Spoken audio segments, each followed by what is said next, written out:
আসসালামু আলাইকুম ওয়া রাহমাতুল্লাহি ওয়া বারাকাতুহ। সকলে সাবস্ক্রাইব, লাইক, কমেন্ট ও শেয়ার করে আমাদের পাশে থাকুন। আউযু বিল্লাহি মিনাশ শাইতানির রাজীম। বিসমিল্লাহির রহমানির রহিম।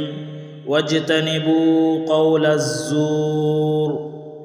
পবিত্র কুরআনে সূরা আল হজ পারা নম্বর 17 আয়াত নম্বর 30 এর এক অংশে মহান আল্লাহ তাআলা বলেন, তোমরা মিথ্যা কথা বলা থেকে বাঁচো।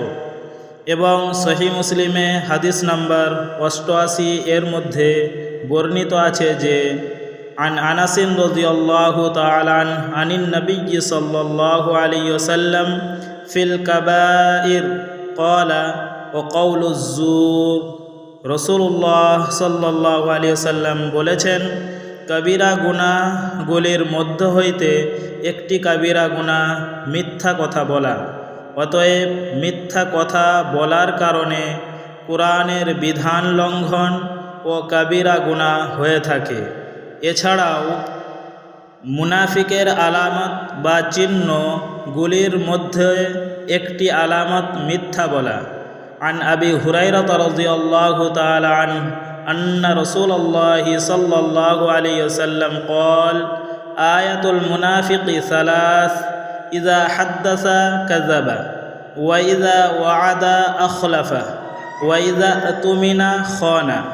হাদিস হযরতে আবু হুরায়রা রাদিয়াল্লাহু তাআলা আনহু থেকে বর্ণিত। তিনি বলেন, রাসূলুল্লাহ সাল্লাল্লাহু আলাইহি ওয়াসাল্লাম বলেছেন, মুনাফিকের আলামত বা চিহ্ন তিনটি। নাম্বার 1, যখন সে কথা বলে তখন মিথ্যা বলে। নাম্বার 2, আর যখন সে কোনো ওয়াদা বা অঙ্গীকার করে তখন তা ভঙ্গ করে। নাম্বার 3, এবং যখন তার কাছে কোনো আমানত রাখা হয় তখন সে তাতে খিয়ানত করে। সহিহ বুখারী হাদিস নাম্বার 2682, 2749 ও 6095। সহিহ মুসলিম হাদিস নাম্বার 59। সুনানে তিরমিজি হাদিস নাম্বার 2631। সুনানে নাসাই হাদিস নাম্বার 5021। মুসনাদ আহমদ হাদিস নাম্বার 8685। আরও একটি গুরুত্বপূর্ণ কথা এই যে, কোনো ব্যক্তি যখন ঋণগ্রস্ত হয়ে যায় তখন মিথ্যা বলে এবং ওয়াদা বা অঙ্গীকার ভঙ্গ করে থাকে। হাদিসের মধ্যে পাওয়া যায়, হযরতে আয়েশা রাদিয়াল্লাহু তাআলা আনহা বর্ণনা করেন যে রাসূলুল্লাহ সাল্লাল্লাহু আলাইহি ওয়াসাল্লাম নামাজের মধ্যে এই বলে দোয়া করতেন, আল্লাহুম্মা ইন্নী আউযু বিকা মিনাল মা'সামি ওয়াল মাগরাম। অর্থ, হে আল্লাহ, আমি আপনার কাছে গুনাহের কাজ এবং ঋণ থেকে আশ্রয় চাই। তখন একজন প্রশ্নকারী সাহাবী রাসূলুল্লাহ সাল্লাল্লাহু আলাইহি ওয়াসাল্লামকে বললেন, হে আল্লাহ রসুল, আপনি ঋণ থেকে এত বেশি বেশি পানাহ অর্থাৎ আশ্রয় চান কেন?